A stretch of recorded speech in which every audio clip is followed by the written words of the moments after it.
안녕하십니까? 네, 오늘은 이 스피치를 한 번이라도 고민해 보신 분들이라면 한 번쯤은 해봄직한 그런 생각에 대해 이야기를 하겠습니다. 나는 왜 이렇게 스피치를 못하는 걸까? 나는 왜 이렇게 자신감이 떨어지지? 나는 왜 발표하려고 준비했던 내용들이 다 생각이 나지 않는 걸까? 왜 나는 발표하기만 하면 눈앞이 하얘지는 걸까? 이런 모든 것들 한 번이라도 이 말하는 것에 대해 관심을 가져보신 분들이라면 한 번쯤은 다 이런 생각을 해보셨을 겁니다. 근데 이거는 이 어떤 재능이나 또는 발표 역량에 대한 문제하고 좀 다른 게 있거든요. 그 부분에 대해서 알려드리려고 합니다. 어, 인간에게는 본능이라는 게 있습니다. 동물에게도 본능이 있죠. 하지만 인간도 일종의 동물이죠. 그 범주 안에 포함이 되니까. 근데 일반적으로 동물이 갖고 있는 이 생존 본능이라는 게 있어요. 근데 이거는 일반 야생에 있는 동물과 우리 인간과의 어떤 생존 본능에 대한 개념이 좀 달라요. 예를 들어서 야생에 있는 동물들은 천적에게서 피하는 것 또는 맹수에게 공격당하지 않는 것. 그러니까 말 그대로 이 생명을 유지해 나가는 것 자체가 어떤 생존 욕구로 생존 본능이라고 할 수 있겠죠. 근데 인간은요, 모든 인간이 그런 건 아니지만 대부분의 인간이 이 사회라는 테두리 안에 들어있기 때문에 어떤 뭐 천적에게 죽임을 당한다거나 어떤 공격을 당해서 생명을 잃는다거나 이런 걱정을 많이 하진 않습니다. 물론 그렇게 당할 수는 있겠지만 일반적이지 않다는 얘기예요. 그럼 과연 이 사회적 동물인 인간들은 어떻게 이 생존 욕구가 발현이 되냐? 이건 예시를 들면 바로 이해할 수 있습니다.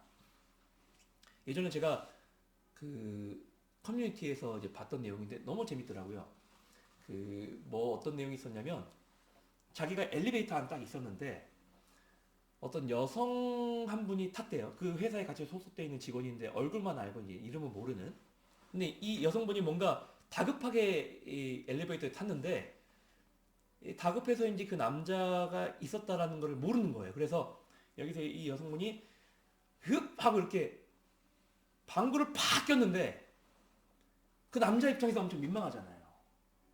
그리고 여자는 이제 이게 안에 있던 그런 어떤 그 분출을 했으니까 어휴 이러고 있는데 남자분이 너무 자기도 민망하니까 자기도 뭐 정신이 없었겠죠. 갑자기 너무 당황스러운 상황에서 거기서 이제 아 많이 급하셨나 봐요. 이렇게 얘기를 한 거예요. 그랬더니 여성분이 깜짝 놀라가지고 이제서 이미 남자가 있었다는 걸 알게 된 거죠. 그 다음에 여자가 이제 너무나 황급하게 문이 열리자마자 도망치듯 가버렸다는 거예요. 그랬더니 남자분이 이제 글을 올린 거죠. 이런 일이 있었다. 근데 오히려 내가 더 미안한데, 그리고 나는 정말 그런 걸 개의치 않는다라는 것을 좀 전하고 싶은데, 그 여성분에게 어떻게 해야 될까라고 이렇게 도움 글을 요청한 거예요. 그랬더니 댓글에 아무것도 하지 마. 아무것도 하지 마. 네가 그러지 않아도 이미 죽고 싶을 거야. 아무것도 하지 마. 이런 조언들 대부분이었어요. 여기도 보면 뭐예요? 그 쪽팔림 때문에 차라리 죽고 싶다. 이게 바로 사회적인 이 사회 속에서의 생존 욕구입니다.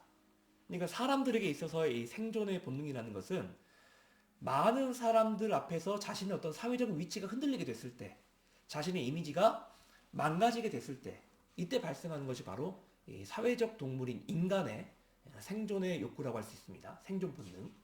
근데 이런 것들이 가장 잘 발현되는 곳이 바로 이 발표 현장이란 말이에요. 나의 민낯이 드러날 수 있는 곳이라고 할까요? 그렇기 때문에 이 발표를 할 때면은 우리의 몸은 엄청난 긴장감과 압박감을 갖게 되는 거죠.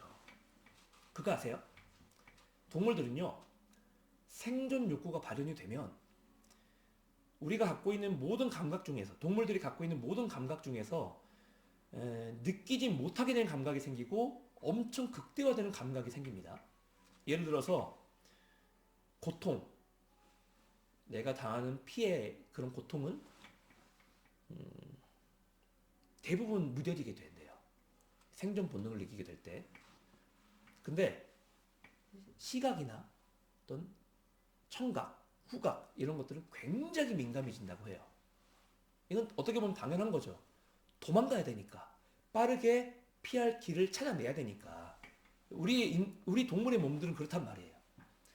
그렇다면 이 사회적 동물인 인간들도 그런 이 자신의 생존의 위협이 생기는 상황, 그러니까 이런 발표의 상황에서 극대화되는 감각이 있고 또는 굉장히 그 축소되는 감각이 있겠죠.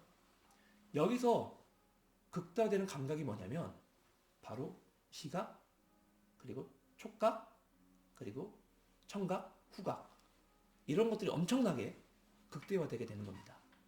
그럼 어떤 일이 발생할까요? 예전에 안 보이던 것들이 보이겠죠. 예전에는 느껴지지 않던 냄새가 느껴지겠죠. 예전엔 들리지 않던 소리가 들릴 겁니다. 이거 무슨 말이에요? 어? 저 사람이 나를 평가하는 것 같아. 어? 저 사람이 나를 싫어하는 것 같아. 표정이 너무 안 좋아. 예전엔 신경도 안 썼을 법한 그런 일들이 감각이 극대화되면서 느껴지기 시작하는 겁니다. 코는요? 나 땀 냄새 나는 것 같아. 그전에는 전혀 못 느꼈는데. 지금 나한테 좀 안 좋은 향기가 나는 것 같은데, 안 좋은 냄새가 나는 것 같은데, 저 사람에게 그 냄새가 느껴지지 않을까? 고민과 걱정. 귀는요? 볼펜, 볼펜 굴리는 소리, 그리고 종이 넘기는 소리, 페이지 넘어가는 소리 다 들립니다. 수근수근 되는 소리도 들리고, 내 심장 소리도 들리게 돼요. 이게 바로 감각이 극대화됐다는 겁니다. 그렇기 때문에 평상시와는 다른 몸의 컨디션이 만들어지는 거예요. 가슴이 콩콩콩콩 뛰거나 또는 숨이 차오르거나 이런 모든 것들이 복합적으로 이루어지면서 발표를 망치게 되는 거죠. 이거는 어떻게 보면은 어떤 특정한 사람의 문제가 아니라는 거예요. 거의 대다수의 인간들은 뭔가 어떤 집중되는 상황이 발생했을 때 누구나 긴장이라는 걸 하게 된다는 거죠. 그러면 여기서 문제가 뭐냐?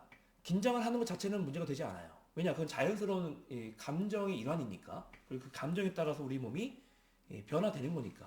하지만 보통 발표를 준비하는 사람이 이런 말들을 많이 해요. 발표할 때 올라가서, 강단에 올라가서 나는 떨지 않는다. 나는 긴장되지 않는다. 나는 괜찮아. 나는 잘할 수 있을 거야. 이렇게 자기 암시한다라는 거예요. 근데 이러면 더욱더 큰 문제가 발생해요. 우리의 몸이 내가 긴장을 했을 때 일종의 증상을 보내줬잖아요. 우리가 감기가 걸리면, 저도 지금 감기가 걸렸는데 기침이 나오거나 또 목이 상하거나 코가 막히거나 이런 증상을 준단 말이죠. 몸이 이런 증상을 주는 건 무슨 뜻이에요? 평상시랑 다르니까 대처를 하라는 거죠. 다이어트 할 때도 나는 오늘부터 탄수화물을 끊을 거야. 몸이 이제 반응을 합니다.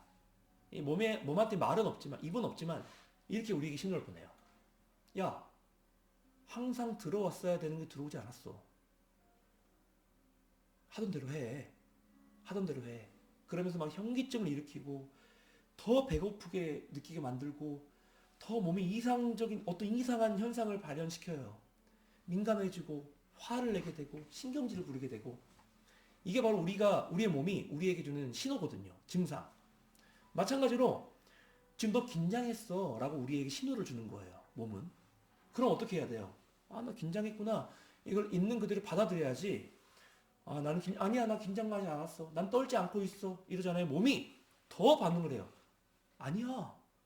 너 지금 떨고 있는 거 맞아. 긴장하고 있는 거 맞다니까? 모르겠어? 더 해줘? 그러면서 더 떨게 만들고, 더 가슴이 뛰게 만들고, 더 숨이 차게 만드는 거예요. 먼저는 우리는 모두 정상적인 인간, 사람이기 때문에 어떤 이 집중이 되는, 많은 사람이 이목이 집중되는 상황에서는 긴장이 될 수밖에 없다는 것을 인정해야 되는 겁니다. 그게 바로 효과적인 발표의 준비 자세예요. 그러면 그거를 인정만 하면 다 끝나냐? 아니죠. 이제 제대로 된 발표 준비를 해야 되는 거겠죠. 그 부분은 제가 나중에 발표할 때 필요한 여러 가지 역량과 준비 방법이라는 주제로 다시 한번 영상을 촬영해 보도록 하겠습니다.